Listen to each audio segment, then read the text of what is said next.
wabarakatuh. Selamat pagi anak-anak. Pada pembelajaran kali ini kita akan membahas tentang teks puisi. Nah, sebelum kita memasuki pada pembelajaran teks puisi, saya akan menyampaikan KD yang perlu kalian ketahui pada pertemuan kali ini, yakni KD 3.17 menganalisis unsur pembangun puisi dan KD 4.17 menulis puisi dengan memperhatikan unsur pembangunnya. Untuk model pembelajaran yang akan kita gunakan pada kali ini yaitu menggunakan model sinektik. Model sinektik yaitu model pembelajaran yang dirancang oleh William J.J. Gordon yang bertujuan untuk mengembangkan kreativitas dan mengasah empati. Penggunaan model ini dapat membantu siswa berproses kreatif melalui latihan langsung serta dapat diaplikasikan tidak hanya bagi pengembangan kekuatan kreatif yang umum, tetapi juga bagi pengembangan respon-respon kreatif pada bidang masalah. Baik, di sini ada yang masih ingat apa itu puisi? Puisi merupakan suatu bentuk karya sastra yang mengungkapkan tentang pengalaman imajinatif, emosional, dan intelektual oleh seorang penyair tersebut. Selanjutnya yaitu unsur-unsur pembangun puisi. Unsur-unsur pembangun puisi dibagi menjadi dua, yaitu unsur intrinsik dan unsur ekstrinsik. Unsur intrinsik puisi merupakan unsur-unsur yang terkandung dalam puisi dan mempengaruhi puisi sebagai karya sastra.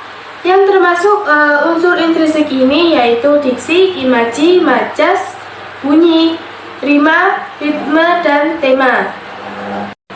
Yang pertama yaitu diksi atau pilihan kata. Dalam membangun puisi, penyair hendaklah memilih kata dengan cermat dengan cara mempertimbangkan makna, komposisi bunyi dalam rima dan irama, kedudukan kata di tengah konteks kata lainnya, dan kedudukan kata dalam suatu puisi keseluruhan. Yang kedua yaitu daya bayang atau imaji. Yang dimaksud dengan daya bayang atau imaji ketika membangun puisi ialah penggunaan kata-kata yang konkret dan khas yang dapat menimbulkan imaji visual, auditif, ataupun taktil. Yang ketiga yaitu gaya bahasa atau majas. Gaya bahasa atau majas atau bahasa figuratif dalam puisi ialah bahasa yang dipakai penyair untuk mengatakan sesuatu dengan cara yang tidak biasa atau memakai kata-kata yang bermakna kiasan atau lambang. Yang keempat yaitu bunyi. Bunyi dalam puisi mengacu pada dipakainya kata-kata tertentu sehingga menimbulkan efek nuansa tertentu. Yang kelima yaitu rima. Rima ialah persamaan bunyi atau pengulangan bunyi dalam puisi yang bertujuan untuk menimbulkan efek keindahan. Yang keenam yaitu ritme. Ritme dalam puisi adalah dinamika suara dalam puisi agar tidak dirasa monoton bagi penikmat puisi. Yang terakhir yaitu tema. Tema dalam puisi ialah ide atau gagasan pokok yang ingin disampaikan oleh pengarang melalui puisinya. Selanjutnya yaitu unsur ekstrinsik. Unsur ekstrinsik merupakan unsur-unsur yang berada di luar puisi dan mempengaruhi kehadiran puisi sebagai karya seni. Adapun di dalam unsur ekstrinsiknya itu terdapat aspek historis, psikologis, filsafat, dan religius. Yang pertama yaitu aspek historis. Aspek historis merupakan unsur-unsur kesejarahan atau gagasan yang terkandung dalam puisi. Yang kedua yaitu aspek psikologis. Aspek psikologis merupakan aspek kejiwaan pengarang yang termuat dalam puisi. Yang ketiga yaitu aspek filsafat. Beberapa ahli menyatakan bahwa suatu filsafat berkaitan erat dengan puisi atau karya sastra keseluruhan. Beberapa ahli lainnya menyatakan bahwa filsafat dan karya sastra dalam hal ini puisi tidak saling terkait satu sama lain. Yang keempat yaitu aspek religius. Dalam puisi mengacu pada tema yang umum diangkat dalam puisi oleh pengarang. Selanjutnya yaitu ada struktur dalam puisi. Struktur dalam puisi ini dibagi menjadi dua, yaitu struktur batin dan struktur fisik. Struktur batin meliputi tema, rasa, nada, dan tujuan. Yang pertama yaitu tema atau makna, sense. Tema atau makna atau sense adalah unsur utama dalam puisi karena dapat menjelaskan makna yang ingin disampaikan oleh seorang penyair yang medianya berupa bahasa. Yang kedua yaitu rasa atau feeling, yaitu sikap sang penyair terhadap suatu masalah yang diungkapkan dalam puisi.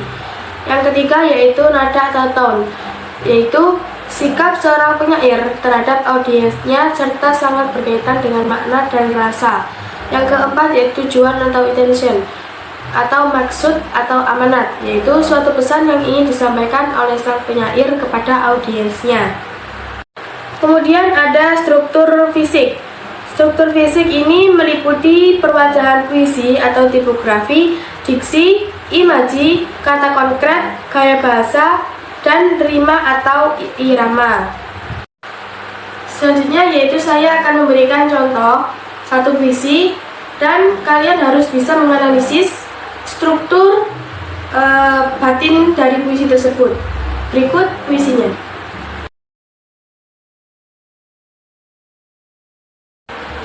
Baik, saya akan menjelaskan tentang analisis struktur batin puisi Hujan Bulan Juni yang tadi sudah saya berikan contohnya. Yang pertama yaitu tema. Berdasarkan hasil analisis puisi struktur fisik puisi Hujan Bulan Juni, dapat disimpulkan tema dasar dari puisi ini mengenai perasaan yang tidak tersampaikan dan tertahan. Perasaan pengarang berupa rasa rindu atau cinta yang disembunyikan penyair kepada tambatan hatinya. Yang kedua yaitu rasa atau perasaan. Perasaan adalah sikap penyair terhadap inti masalah dalam puisi. Perasaan penyair dalam puisinya diketahui melalui gambaran ungkapan yang digunakan dalam setiap unsur struktur fisik yang dikandung dalam puisi untuk menyampaikan suasana hati penyair yang harus dipahami pembaca. Keseluruhan struktur fisik puisi ini menggambarkan perasaan dan suasana hati penyair. Pilihan kata, verifikasi, majas, pencitraan, dan tipografi yang sengaja digunakan dalam puisi ini secara jelas menunjukkannya. Perasaan rindu atau cinta yang ditahan tidak diungkapkan kepada seseorang. Penyair menghadapinya dengan berbesar hati untuk tabah menyimpannya dan dengan bijak berusaha untuk menghilangkan rasa yang tengah ia simpan. Yang ketiga yaitu tone atau nada. Nada puisi Hujan Bulan Juni termasuk nada sendu karena puisi ini secara fisik seperti penjelasan sebelumnya. Puisi ini merupakan lambang perasaan yang ditahan dan pada akhirnya penyair menyerah dan memilih untuk tidak menyampaikan perasaannya. Yang terakhir yaitu amanat.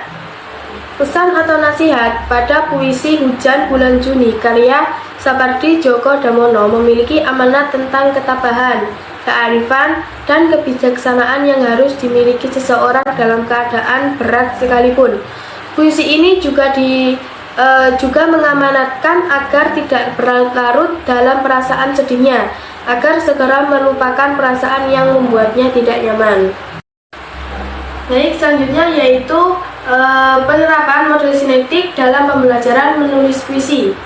Yang pertama yaitu siswa diminta untuk mendeskripsikan masalah, kondisi, atau objek saat ini dengan tema yang telah ditentukan.